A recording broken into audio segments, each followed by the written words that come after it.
Camp WALABEAR, Camp WALABEAR, by the banks of lovely lake while you wait. Camp WALABEAR, Camp WALABEAR, come on in and let us show you around the place.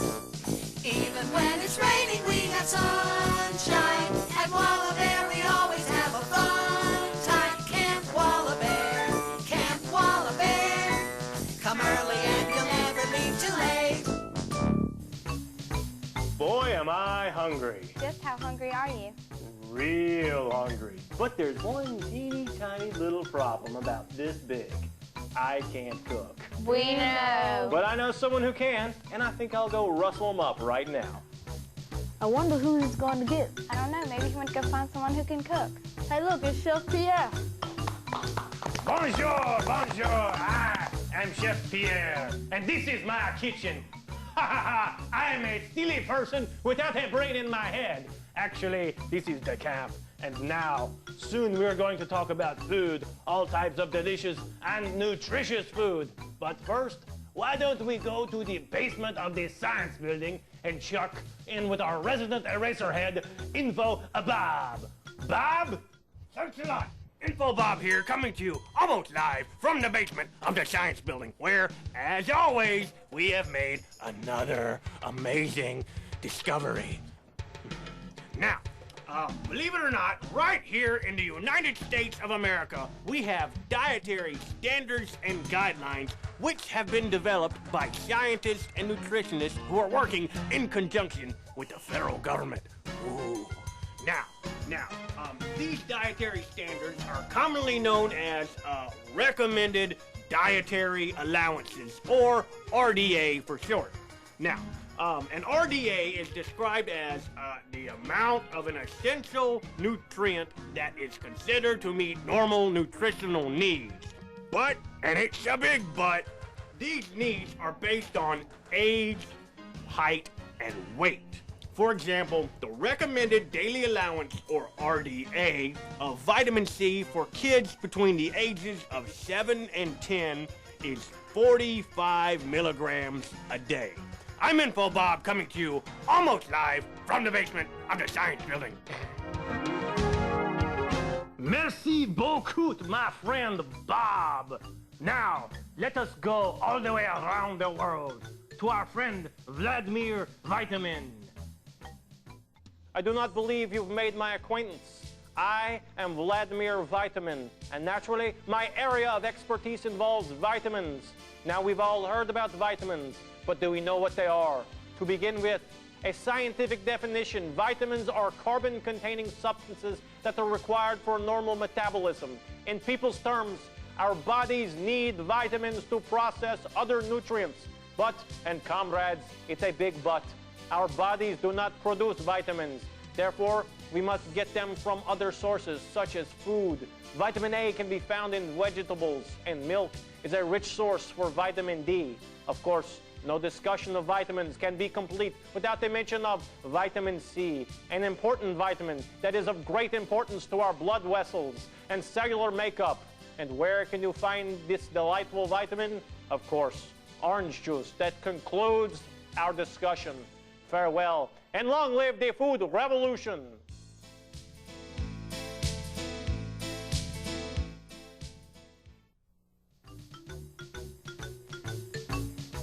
And we are back. And while I am the world's most flamboyant and talented chef, I don't know as much about nutrition as I should. So I figured it was a good time to bring in a couple of world-famous experts. With us are Danine and Dana, who are both experts on nutrition. How about a great big gargantuan Camp WALABEAR welcome for Danine and Dana? Danine and Dana, enchanté. Welcome to Camp WALABEAR. Now, you have brought us something very interesting. However, looking at it, I am confused. So could you maybe explain what we have here? This is the food guide pyramid. Ah, the food guide pyramid. That sounds Egyptian. It tells us where all the foods that we eat should go in our diet, and how much of each. Wow, that's fantastic. Now the pyramid has a base, maybe. And what starts there? Well, at the base of the pyramid, that's the biggest part of the pyramid, so that's where we get the most of our food from. Mm-hmm. And that, yes? What makes spaghetti come with bread? Well, they're both starchy foods. So breads and pasta, cereal, rice, any starchy food like that, and potatoes, things like that go in this bottom of the pyramid. Ah. And that's where we're supposed to get the most of our food from. We need 6 to 11 servings of that a day. Now, what exactly is a serving? A serving is a portion, a normal portion, like 1 piece of bread, 1 roll, half a cup of pasta, a little bit less of the rice, about 1/3 of a cup of the rice, and about 6 crackers. 6 crackers. That is a lot of bread and cereal, and you have to have 6 to 11 servings every day. Right. Wow. Now, what does this type of food do once it is inside your body? It promotes energy. Energy. It should be our most concentrated source of energy that we get in our diet. That is fascinating. Now, what is the next step in the food pyramid once you have fueled up on all kinds of delicious, nutritious grains and cereals and pastas and tortellini? We have our vegetable group in which we need 3 to 5 servings. And a vegetable serving is a half a cup of a cooked vegetable or a whole cup of a raw vegetable. That's your broccoli, cauliflower, carrots, green beans, and foods like that. And that provides us with good sources of vitamins and minerals. Vitamins and minerals, yes. Yeah. I thought carrot was fruit. Was a fruit. No, it's a vegetable. It goes over here because it's full of vitamin A and vitamin C, things like Which that. is good for your eyes. Yes? How can a potato be a vegetable? Potatoes are vegetables, but they're also starchy, so they can actually go into 2 food groups. I know that's confusing. That's amazing. So you can get this, you can kind of do 2 things with 1 food.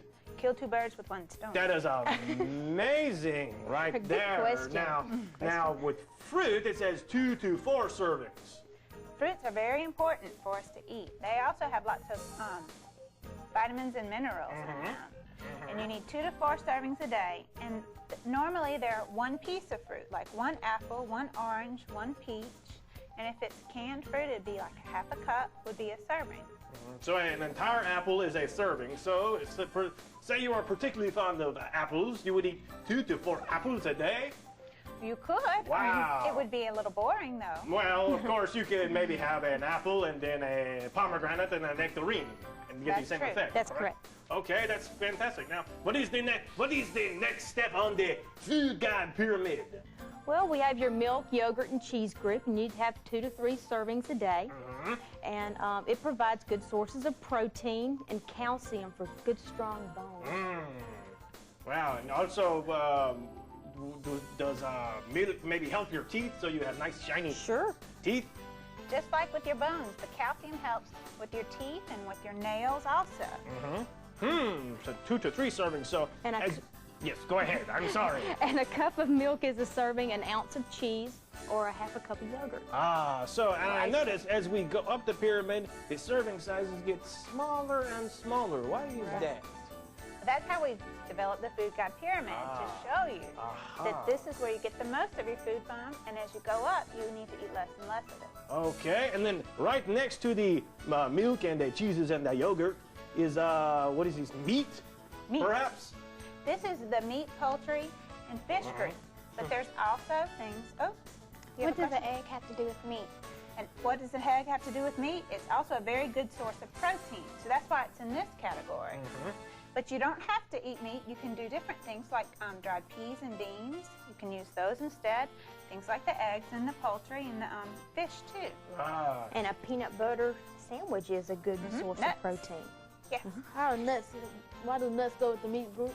because they're a good source of protein too. They have a little bit of fat in them. That's okay every once in a while.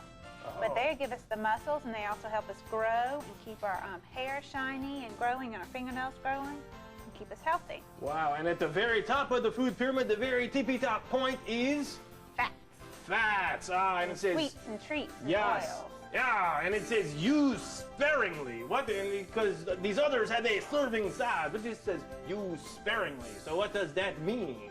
We just need a little bit. Just a little that. bit, not a lot. Right. Why are fats important? Fats are important because they help us with fat-soluble vitamins to transport those through our body. That's like your vitamin A that you got from your carrots, your vitamin D you're going to get from your milk, vitamin E is what's in your oils, and your vitamin K, which you get mostly from your vegetables and your fruits. Oh, that's fantastic. So all these are put together and form the food pyramid, and it knows exactly what we should do every day when it is time to eat. Right. Wow, that's fantastic. And speaking of fats up here, why don't we get down and get funky and boogaloo with our friend Fat Graham. Take it away, Fat Graham. Yo, Fat Graham here, down with you. You know what I'm saying? You know what I'm saying? Want to talk a little about two crucial things, fats and another little number called carbohydrates. Yo, you know what I'm saying? You see, the fat in food is a very concentrated food energy source. You know what I'm saying? You know what that means? That means you need it, but you don't need a lot of it, see? That's why fats are the smallest part of the food pyramid, see? Now, carbohydrates are a different story, you dig? See, carbohydrates are the most plentiful sources of food energy, and you got two main groups of carbohydrates, starches and sugars, and they're all loaded with the energy your body needs. You know what I'm saying? You know what I'm saying? So when it comes to fat, chill! But with carbohydrates, kick it and power up. This is Fat Graham, down with it. Peace!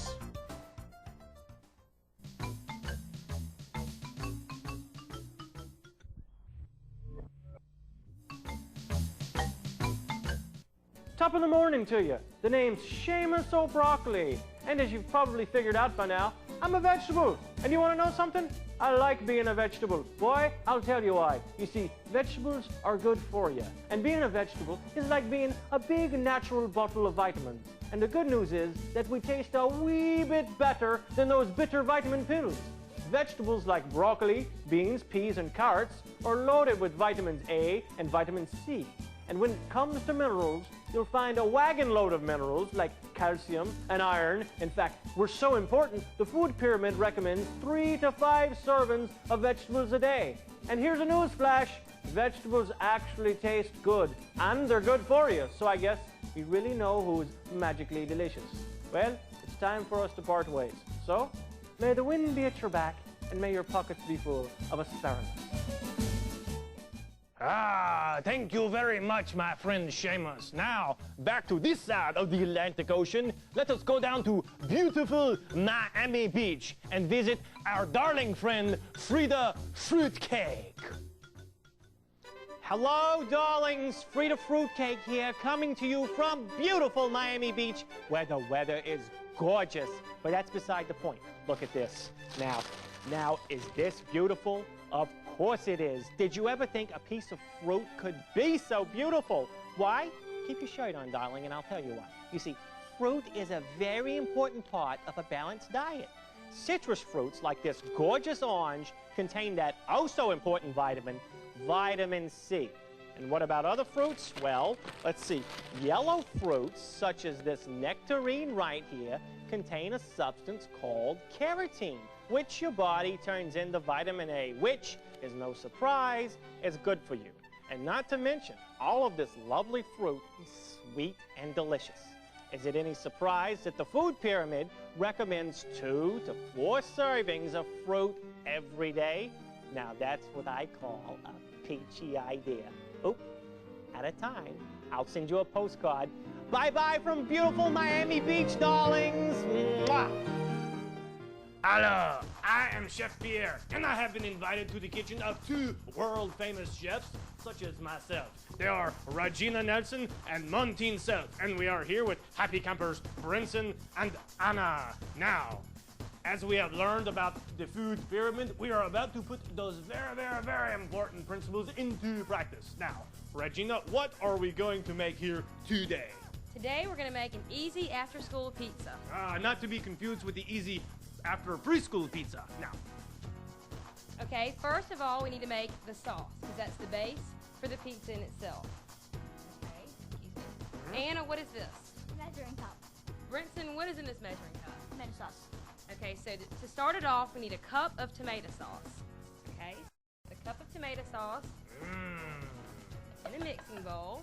Okay, and this is a very commonly used Italian seasoning, which is Oregano, and it is very nice. I know this for a fact. So we're going to use a teaspoon of oregano, and this is garlic salt. So a teaspoon of garlic salt. Now, if I may interrupt you for just one moment here, always be sure that you get the help of a grown-up when you are in the kitchen, because it is kind of a tricky place in which to maneuver. Now, so sorry. Okay. So we continue by stirring this, mixing it all together, so every little bit of the sauce has a piece of the oregano and a little bit of the garlic salt. So you want to spread out all those spices. Okay, so that's the base for the pizza. Okay, and now... And today we're going to use French bread for our pizzas, but little chefs like to do English muffins or any other thing your parents have in their house. So I'm going to let Anna and Brenton take the French bread. We've just sliced it in half. French bread, that is from my country. I'm French. Where else do you think I get this outrageous accent? Okay? Okay. Then where do we go from there? Okay. Now they've done this before. And so they're going to kind of show us how to do it. Okay. And so, y'all remember correctly, right? Okay. So here's a spoon, excuse me. Here's a spoon for you, Anna. So both y'all have your own spoon. Okay, now spread the sauce. About 2 heaping teaspoons on it, okay? And again, you can use French bread, which is very nice, or you can use an English muffin or bread or a hot dog bun or something like that. Bagel. A bagel. Mmm, very, very nice. Now, where do we go from here once we have put the sauce onto the bread? Okay, now that the sauce is on the bread, we've picked out some vegetables and some things you'd find in your kitchen that, you wouldn't necessarily have to go to the store for. Well, why don't we go through and meet these vegetables here? Okay, here we just have some sliced onions. We have some pepperoni, some black olives. Brenton, what do we have down there? Mushrooms, mozzarella cheese, and bell peppers. Ah, that looks like a very colorful pizza, in addition to being a nutritious and delicious pizza. Yeah. And the good thing about this is that everybody can kind of create their own. So. Okay. Now what do? They put the sauce on the pizza. I guess it's time to construct the work of art. Yes. Okay. So y'all just put whatever you want and you like, because this is your pizza. Remember, don't forget these down here. So we'll move them close to y'all.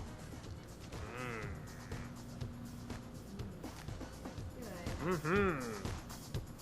Obviously, you enjoy cheese. What group is cheese from, y'all? The dairy. The dairy group, a very important group for calcium. Yes. What food group are you incorporating, Brenton, down there? Dairy and vegetables. Vegetables. Good. Vegetables. Okay. And the pepperoni, which do you think that comes from, Anna? Meat.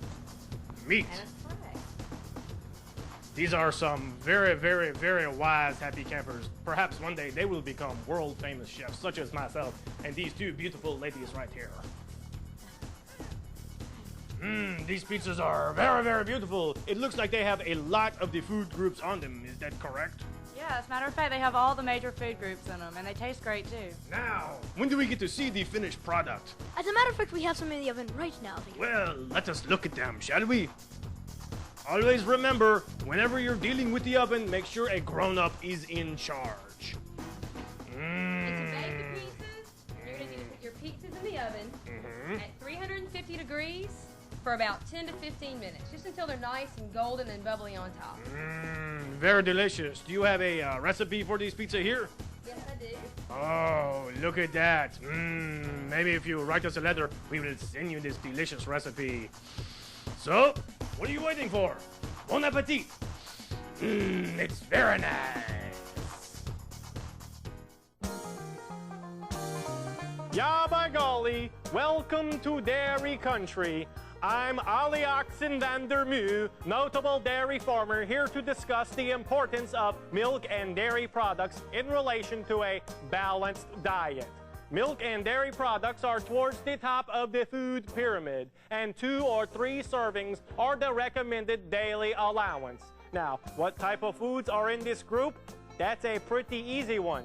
You have milk, cheese, yogurt, and ice cream. I know what you're saying. What's so great about milk and dairy products? Well, for one thing, milk is a complete protein, and it contains important amounts of nutrients such as calcium, phosphorus, vitamins A and D, and milk also contains a carbohydrate called lactose, which, by golly, a heck of an energy source. So, in a Wisconsin nutshell, milk is packed so full of good things, you only need a little bit of it every day. Plus, it tastes great and leaves a cute little white mustache.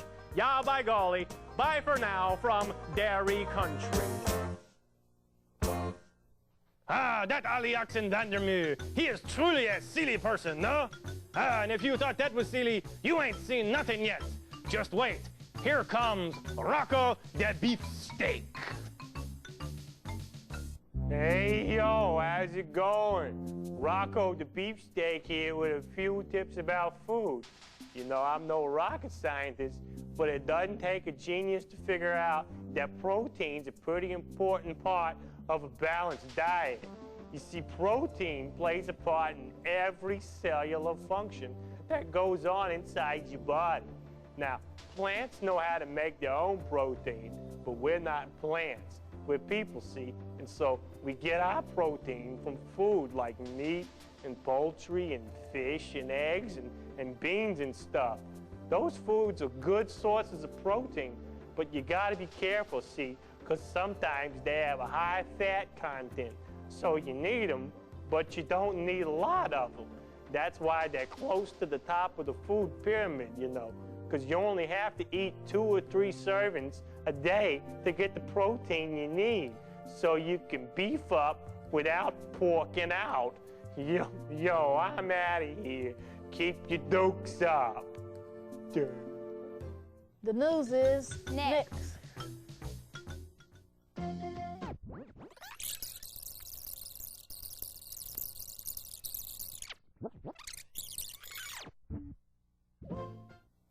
Ah, I am picking up a very good vibe. I think it could be, is it? Yes, Edward Earthgrain. Greetings, most excellent health enthusiasts. I am Edward Earthgrain, a disciple of the healthy and most tasty, especially the bread, cereal, rice, and pasta portion of the food pyramid. Now, where was I? Oh yeah, I'm like, okay, the bread and cereal group is a really important part of a balanced diet because the food pyramid said so. Oh, I'm just joking. The real reason is that bread and cereals are a most excellent source of dietary fiber, which helps in digestion. And more important than that, breads and cereals and rice and spaghetti and other pasta like that are a bodacious source of starch, thus making them a most excellent carbohydrate, which means that breads, cereals, rice, and pasta are good sources of energy. In fact, the bread group forms the base of the food pyramid, which recommends 6 to 11 servings a day. That's far out. So enjoy your fiber, and may you find oneness with the culinary universe.